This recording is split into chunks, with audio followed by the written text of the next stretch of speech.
last two games, it just feels like he's running out of steam a bit. Something's just been a bit off with Arjun, just lacking the energy we're used to.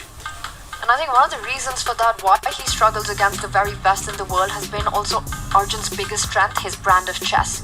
You know, when he brings on those attacks, those chaotic positions which require players to calculate and be precise, awesome at that. But he finds it difficult to be a more universal player, you know, to hold, to play safe, to play maybe that, to have that cautious approach when it's needed.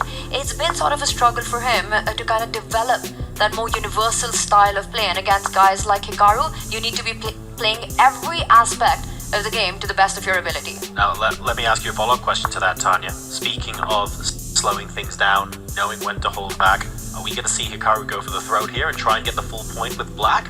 Or is he saying, actually, I just need 2 draws, let's calm it down a bit? Yeah, it's a great question. I mean, Hikaru's got so many wins with black in the last 2 days. You know, his first one against Magnus with the black pieces and the King's Indian. The only defeat that Magnus Carlsen has had here in Riyadh was that game. And for Hikaru, you know, even in this match, coming back with that victory that he did in round 3 with the black pieces. So I think if he gets that opportunity, if he gets the chance, he'll take it. Okay. But will he try to create those chances himself? I don't think so. I think he'll keep it as he knows that Arjun's the player who'll make it happen himself on the board. Right. You know, Arjun, he needs to. Arjun doesn't have an option. Hikaru doesn't need to take the fight to Arjun. It'll come to him. So in other words, Hikaru knows that Arjun may need to take a risk, maybe needs to play 1 or 2 suboptimal moves on purpose to try and shake things up. And Hikaru, knowing that that's coming, it helps him understand where those critical positions will be. It helps him understand where he needs to slow down and think. And he will try and pounce and turn that inaccuracy, deliberate inaccuracy I should add, into a full-blown mistake and really try to punish Arjun for it. Exactly, that's his favourite role these days, Hikaru Nakamura, just the counter-puncher. He just waits, he's super patient, he loves his endgames. Note how the 2 games that Hikaru won were after the queens came off, and it was only then did he press an advantage. And I think he's going to wait for that to happen again if he gets a chance to make it slower, or if Arjun goes full guns blazing at him, maybe sacrifices incorrectly, then Hikaru will wake up and try to score this full point. Hikaru would love a draw though, let's be honest. He would love this game. He would love to take it to game 6 with the lead with white pieces. 100%. And I think that strategy that you're talking about, Hikaru, it works against everyone in the world. Right. Except a certain Magnus Carlsen. I think with Magnus, you need to create those chances yourself. You need to try to create the chaos on the board. But for Hikaru, you know what he does, this waiting game, it's perfect. And I think especially against a player like Arjun Erigaisi. That's weird, isn't it? Chess is a game of complete information. You know exactly where your opponents and your pieces are at all times, and yet somehow some things work against some players and not others. It's part of what makes the game so beautiful. And in this situation, we have Arjun being the wilder of the 2 players and also basically needing to win on command. Nakamura will be thinking of ways to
don't, it's a bit scary to face this as well, with the black queen and the rook.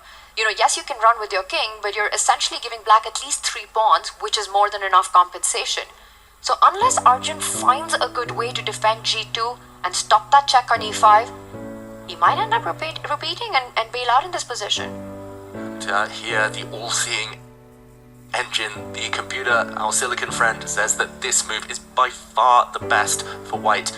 Bring queen to g5, and the key detail is you defend your pawn on g2, but you also attack this black pawn on d5, from where you also defend g2. This is the move we're looking for. If he finds it, Arjun, a big favorite.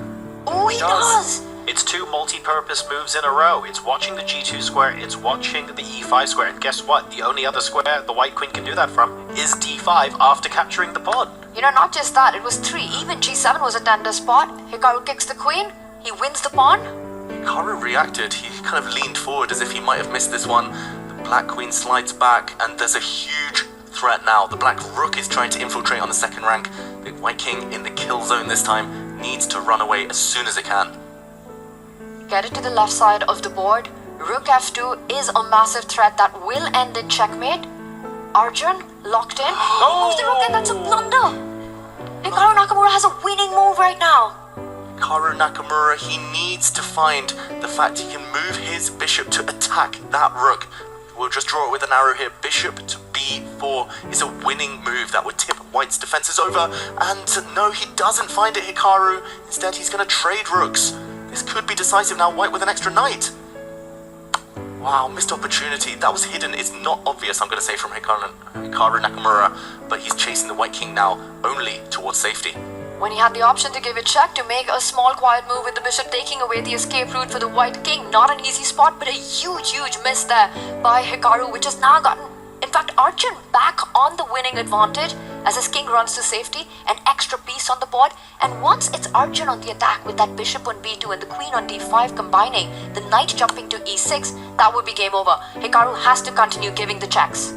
Look at this, the white king hiding amongst its own pieces. This is beautiful defense here, a lot of shelter for the white king, no important checks here. The only check black can give is from the queen, but that will be blocked by the white knight.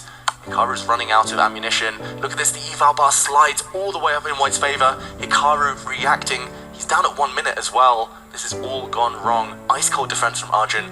Such a difficult position, we can forgive the players the mistakes, but it's all about what's left on the board, and Hikaru out of threats. And throughout this madness that happened, Arjun's heart rate did not go beyond 80. Again, it comes back to this point. These kind of positions, he's just Mr. Cool Guy. It's just so hard to get him tense, and that is it. Hikaru Nakamura resigns. Arjun Erigaisi equalizes. 2.5 in this third place match. We are going to be going to a